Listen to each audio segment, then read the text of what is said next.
सुरक्षेच्या दृष्टीने काय उपाययोजना या ठिकाणी करण्यात आल्यात? सुरक्षेसाठी पोलिसांची ठिकठिकाणी आता बंदोबस्त लावण्यात आलेला आहे। या परिसरात अतिशय दंगल सदृश परिसर मानला जातोय। या अगोदर सुद्धा इथं अनेक वेळी दंगली झालेल्या आहेत। गेल्या वर्षी सुद्धा इथे दंगल झाली होती, यामध्ये एकाचा मृत्यू झाला होता। आता पुन्हा या परिसरात दंगल झाल्याने आता पोलिसांसमोर एक आव्हान आहे। आता सुरक्षेच्या दृष्टिकोनानं आता पोलीस काय पुढची भूमिका घेतात हे पाहणं देखील महत्त्वाचं असणार आहे। सद्यस्थित या दंगलीमध्ये आतापर्यंत 3 वाहनांची जाळपोळ झालेली आहे आणि पोलिसांनी जमाला पांगवण्यासाठी काहीसा लाठीचार्ज देखील केलेला आहे। अक्षय, ज्या गटामध्ये राडा झालेला आहे हे 2 गट नेमके कोण होते आणि त्याच्यामध्ये किती जणांचा समावेश होता? त्यांच्यापैकी कोणाला अटक करण्यात आलेली आहे का? आरोपींचा शोध लागलाय का?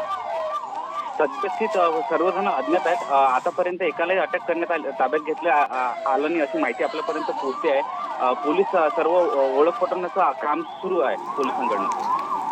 अक्षय, अकोल्यातल्या नेमक्या कुठल्या भागामध्ये हा सगळा प्रकार घडलेला आहे? तिथले जे लोकप्रतिनिधी आहेत त्यांनी या जागेला भेट दिली आहे का, किंवा प्रशासनाच्या दृष्टीने प्रशासकीय कोणी अधिकारी या ठिकाणी आलाय का?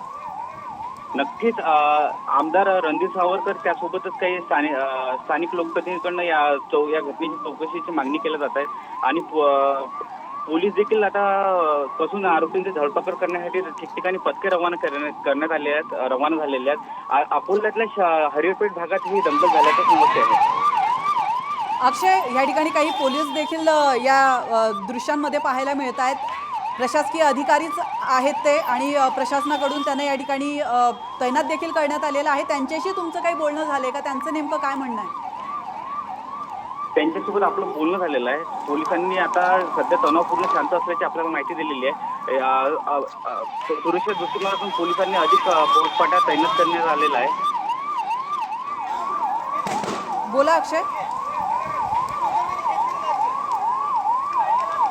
तर आपण या दृश्यांच्या, अक्षय तुम्ही आमच्यासोबत असंच थांबा, तुमच्याकडनं अधिक माहिती घ्यायची आहे। तुर्तास पुन्हा एकदा वळतोय या दृश्यांकडे।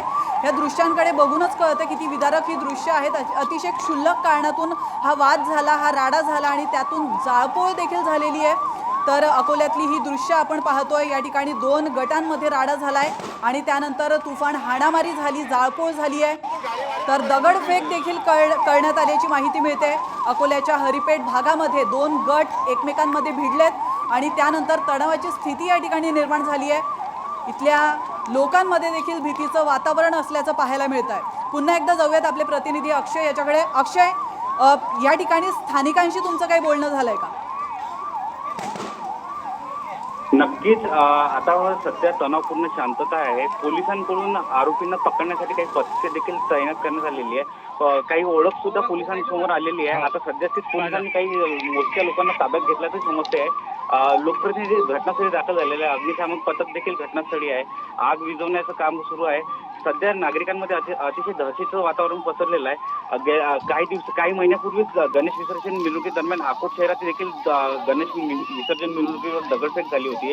त्यानंतर पुन्हा आता अकोल्यामध्ये आज दंगल झालेली आहे, म्हणजे दगडफेक झाली आहे। 2 गटात वाद झाला आहे। आता पोलिसांच्या कुठेतरी या सर्व घटनेनंतर कार्यक्षमतेवर प्रश्न निर्माण होतोय। आता पोलीस आपली काय भूमिका पुढे घेतात, आता किती लोकांना सध्या ताब्यात घेतलेलं आहे अद्यापपर्यंत आपल्याला तरी समजू शकलं नाही। पुढील पोलिसांची कारवाई सुरू आहे। नक्कीच अक्षय, आपण पाहतोय या ठिकाणी दृश्य खरंच म्हणजे अतिशय विचार करायला लावणारी ही दृश्य आहे। कायदा सुव्यवस्थेचे अतिशय 3:13 वाजल्याचं देखील पाहायला मिळत आहे अकोल्यामध्ये आणि क्षुल्लक कारणावरून हा वाद झालेला आहे। इथल्या स्थानिकांशी तुमचं जर बोलणं झालं असेल तर स्थानिकांकडून या कारणाबद्दल काही अधिक माहिती मिळू शकली आहे का? कारण एवढ्या क्षुल्लक कारणावरून एवढा मोठा वाद होणं विचार करायला लावणारी गोष्ट आहे। नक्कीच अगदी एका ऑटोचा धक्का लागल्यामुळे हा वाद होतोय। गेल्या काळात सुद्धा एका लहान मुलांच्या म्हणजे धक्का लागल्याने वाद झाला होता आणि त्या वादांचं रूपांतर एका दंगलीमध्ये झालं होतं। हा संपूर्ण वाद म्हणजे गेल्या मागच्या वर्षी घडला होता। या दरम्यान हजारो नागरिक रस्त्यावर उतरले होते आणि दगडफेक झाली होती। यामध्ये काही जण जखमी झाले होते आणि एकाचा मृत्यू सुद्धा झाला होता। पुन्हा त्याच परिसरात आणि त्याच म्हणजे भर दिवसा अशी दंगल घडते। कुठेतरी हा नागरिकांमध्ये भीतीचं वातावरण तयार होतोय। आता हे निवडणुकीचा काळ आहे आणि निवडणुकीच्या काळात अशी दंगल होत असेल तर कुठेतरी काही अनेक सवाल या ठिकाणी दंगलीचा निर्माण उपस्थित होत आहेत।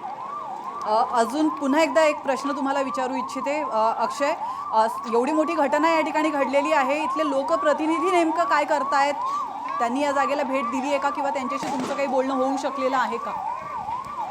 नक्कीच भाजपचे आमदार रणजित सावरकर या ठिकाणी पोहोचलेले आहेत पोलीस ठाण्यामध्ये आणि ते या संपूर्ण प्रकरणाची चौकशी मागवण्यात येत आहे आणि आरोपींना पकडण्यासाठी तात्काळ काही पथकर रवाना करा आणि बाहेर जिल्ह्यातून सुद्धा पोलीस बोलवा आवश्यकता पडली तर अशा सूचना पण त्यांनी दिलेल्या आहेत.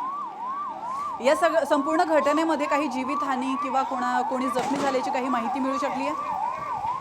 नक्कीच सध्या स्थित आतापर्यंत काही लोक जखमी झाल्याचं आपल्याला समजतंय, पण जखमींचा आकडा हा समोर आलेला नाहीये. तरी यामध्ये मोठी जीवितहानी झाल्याची शक्यता सध्यास्थित नसल्याचं समजते आहे. फक्त यामध्ये आपण पाहिलं तर आता सध्या अनेक दुचाकी पाहिलं, त्यामध्ये ऑटो रिक्षा यामध्ये वाहनांचं नुकसान झालेलं आहे आणि रस्त्यावर ठिकठिकाणी दगड पडलेले आहेत. दगडफेक मोठी झालेली आहे, प्रचंड झालेली आहे, पण अनेक नागरिक यामध्ये दगडफेकीमध्ये जखमी झालेले आहेत.